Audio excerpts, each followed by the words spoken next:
안녕하세요. 오늘 저희와 함께 살펴볼 자료가요. 이게 생산직이나 판매직 면접을 준비하는 분들께는 정말 뭐랄까 아주 도발적인 제안을 하는 게시물이에요.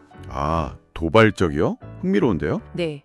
보통 이런 직무에서는 성실함이라던가 아니면 경력을 내세우잖아요. 그렇죠. 체력이 좋다, 오랫동안 일했다 이런 것들이요. 맞아요. 근데 이 글은 거기서 완전히 벗어나서 AI를 하나의 무기처럼 활용해서 자신의 가치를 몇 배로 끌어올리는 그런 방법을 이야기하고 있습니다. AI를 무기로 쓴다는데 벌써부터 감이 잘 안 오는데요? 그래서 오늘 저희가 바로 그 영리한 전략을 한번 제대로 파헤쳐 보려고 합니다. 이게 단순히 이렇게 대답하세요 하는 수준이 아니고요. 네네. 그 답변이 왜 면접관한테 먹히는지, 그 배경에 있는 경영학적인 원리는 뭔지, 그리고 이걸 통해서 어떻게 나를 그냥 일꾼이 아니라 조직의 자산을 관리하는 인재로 보이게 할 수 있는지 그걸 알아보는 게 오늘의 목표입니다. 아, 말씀하신 그 조직의 자산이라는 키워드가 중요하네요. 사실 이 전략의 가장 깊은 곳을 들여다보면 암묵지의 형식지화라는 개념이 있어요. 암묵지의 형식지화요. 말이 조금 어려운데요. 그렇죠. 암묵지라는 게 말 그대로 말로 설명하기는 힘든데 몸에 밴 노하우 같은 거예요. 예를 들면 베테랑 기술자의 그 미세한 손감각 같은 거요. 아, 소위 짬에서 나오는 바이브 같은 거군요. 바로 그거죠. 그리고 형식지는 그걸 누구나 보고 따라할 수 있는 매뉴얼이나 데이터로 만드는 걸 말하고요. 사실 이게 뭐 새로운 개념은 아니고요. 아주 오래되고 검증된 경영 이론에서 나온 겁니다. 아, 이게 그냥 나온 아이디어가 아니라 원래 학문적인 배경이 있는 거였군요. 이걸 자기 가치를 높이는 무기로 쓰라고 제안하는 거죠. 관점을 완전히 뒤집은 겁니다. 와, 그 발상이 정말 신선하네요. 자, 그럼 그 전략의 핵심으로 바로 들어가 보죠. 면접관이 이런 질문을 던질 수 있잖아요. 아니, 현장에서 AI를 어떻게 쓴다는 겁니까? 하고 좀 의심스럽게 물어볼 때요. 네, 그때가 바로 기회라고 하죠. 그때 당황하지 말고 이렇게 답하라는 거예요. 저는 평소 저만의 노하우를 AI를 활용해서 꼼꼼하게 기록하고 있습니다. 네. 근데 이 답변 자체보다 그 다음에 따라오는 목적이 훨씬 더 중요해요. 그냥 기록합니다 하고 끝나면 그냥 자기 개발 열심히 하는 사람이구나 하고 말거든요. 그럼 뭐라고 덧붙여야 하죠? 그래서는 이렇게 말하라고 제안합니다. 제가 혹시라도 갑자기 자리를 비우게 되더라도 새로운 사람이 제 기록만 보면 누구든 저와 똑같이 실수 없이 일할 수 있는 환경을 만들기 위해서입니다. 라고요. 잠시만요. 근데 그게 면접관 입장에서는 좀 다르게 들릴 수도 있지 않을까요? 내가 없어도 회사가 잘 돌아가게 만들겠다는 말이 어떻게 보면 나 그냥 노하우 다 알려주고 나중에 떠날 수도 있다. 이런 신호처럼요. 굉장히 날카로운 지적이세요. 충분히 그렇게 생각할 수 있습니다. 불안하게 들릴 수도 있을 것 같은데. 네. 하지만 관리자급 면접관 입장에서 보면 그 단기적인 불안감보다 훨씬 더 큰 매력을 느끼게 돼요. 왜냐하면요. 모든 회사가 가진 가장 근본적인 두려움이 바로 핵심 인력의 퇴사로 인한 업무 공백 리스크거든요. 아, 한 사람한테만 모든 게 의존되어 있는 상황이요? 맞아요. 그건 조직 입장에선 그냥 시한폭탄 같은 거예요. 근데 지원자가 와서 제가 그 시한폭탄을 제거하는 시스템을 만들겠습니다. 라고 먼저 선언을 하는 거죠. 이건 이탈 가능성에 대한 우려를 그냥 압도해버리는 아주 강력한 제안입니다. 아, 그렇군요.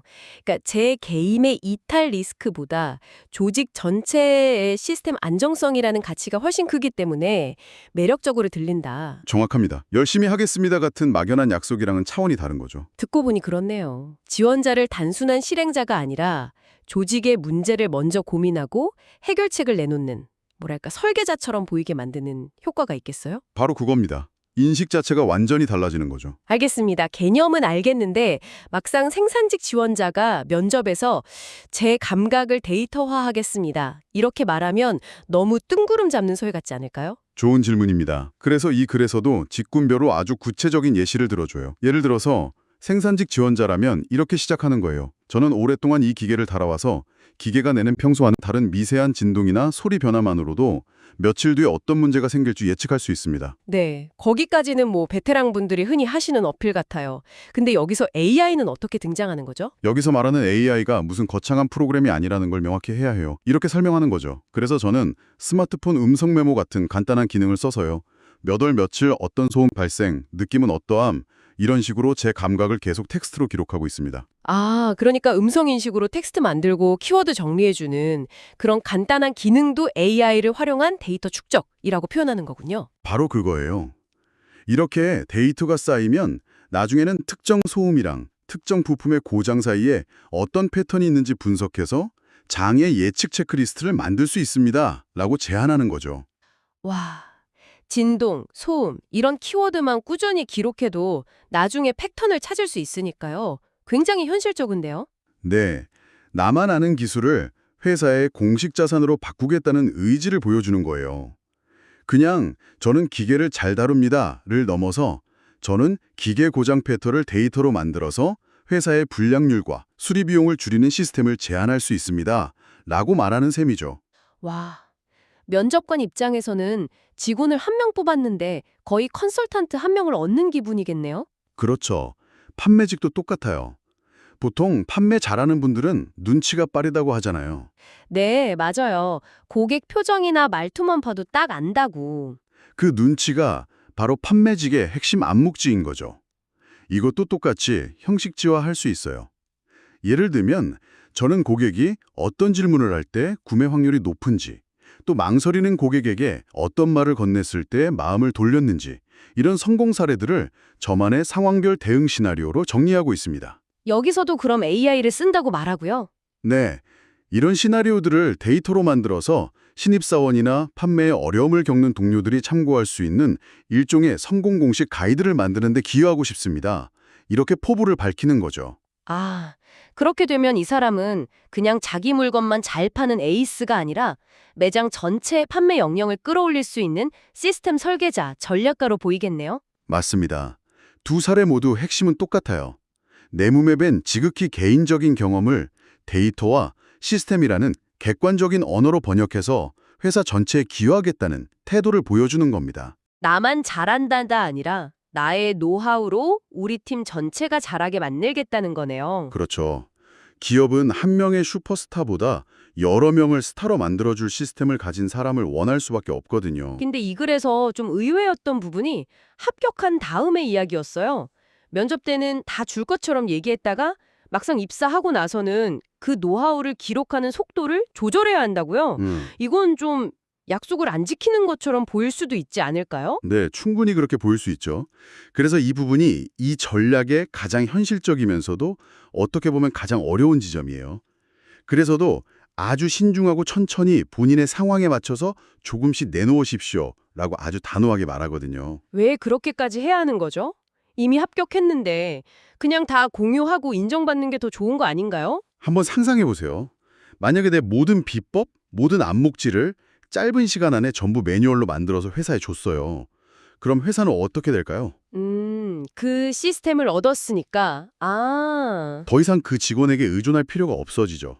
그 직원의 가치는 급격하게 떨어지고 언제든 대체 가능한 사람이 될 수 있는 거예요. 와, 정말 무서운 얘기네요. 네, 이 글의 논리는 회사는 직원이 AI를 써서 얼마나 정밀하게 기록하는지, 그 과정이 얼마나 진행됐는지 실시간으로 알 수 없다는 점을 역으로 이용하라는 거예요. 정말 고도의 심리전이네요. 그러니까 AI라는 최신 도구를 쓰는 전문가 이미지는 계속 가져가면서 정보 공개 속도와 범위를 조절해서 업무의 주도권은 내가 계속 쥐고 있어라. 맞습니다. 회사가 원하는 것을 주는 척하면서도 자신의 전문성을 보호하는 고도의 전략이라는 글의 표현이 바로 이 부분을 말하는 거죠. 이걸 단순히 이기적이라고 볼 게 아니라 내 노동 가치를 장기적으로 지키기 위한 현실적인 생존 전력으로 봐야겠군요. 그렇죠. 기업의 본질은 개인의 경험을 조직의 시스템으로 만들어서 영원히 갖고 싶어하는 거거든요. 근데 그 작업을 직원이 자발적으로, 심지어 AI라는 최신 기술로 해주겠다고 하니 회사는 너무 좋죠. 바로 그 과정의 키를 직원이 쥐게 되면서 역설적으로 힘의 균형이 맞춰지는 겁니다. 듣고 보니 아주 영리한 줄다리기 같아요. 회사가 원하는 방향으로 협력하는 모습을 보여주면서도 나의 핵심 자산이 고갈되지 않도록 스스로 관리하는 거니까요. 네, 그렇게 되면 회사는 이 직원이 앞으로 또 어떤 노하우를 시스템으로 만들어줄까 기대하면서 계속 그를 존중할 수밖에 없게 되는 거죠. 자, 그럼 오늘 다룬 이야기들을 종합해보면 이 전략이 우리에게 시사하는 바가 뭘까요? 그냥 면접 잘 보는 팁 그 이상인 것 같아요. 맞습니다. 오늘 살펴본 이 전략의 핵심은 결국 주도권이라는 한 단어로 요약할 수 있어요. 주도권이요? 네, 회사가 당신 노하우 매뉴얼로 만드세요 라고 지시하기 전에 내가 먼저 저의 노하우를 스스로 시스템으로 만들겠습니다 라고 제안하면서 일의 주도권을 가져오는 거죠. 수동적으로 지식을 착취당하는 입장에서 능동적으로 지식을 관리하고 제공하는 입장으로 포지션을 바꾸는 겁니다. 그렇게 함으로써 AI 시대에 대체될 수 있는 사람이 아니라 오히려 AI를 도구로 써서 자기 가치를 증명하고 몸값을 높이는 존재가 될 수 있다는 거군요. 바로 그겁니다. 글의 마지막 문장처럼요. 이런 태도를 가진 인재를 기업은 더 귀하게 여길 수밖에 없어요. 이게 바로 자신의 전문성을 제대로 인정받고 더 나아가 자기 권위까지 스스로 챙기는 가장 현실적이고 강력한 무기가 될 수 있다는 게 이 글의 최종 메시지라고 봅니다. 마지막으로 청취자분께 생각해 볼 질문을 하나 던져드리고 싶네요. 오늘 저희는 생산직과 판매직을 중심으로 이야기했지만 이 원칙을 당신의 분야에는 어떻게 적용해 볼 수 있을까요? 당신의 업무에서 다른 사람은 흉내내기 어려운, 말로 설명하기 힘든 당신만의 안목지는 과연 무엇인가요? 그리고 그것을 어떻게 체계적인 자산으로 만들어서 당신의 가치를 새롭게 증명할 수 있을지 한 번쯤 진지하게 고민해 보시면 어떨까요?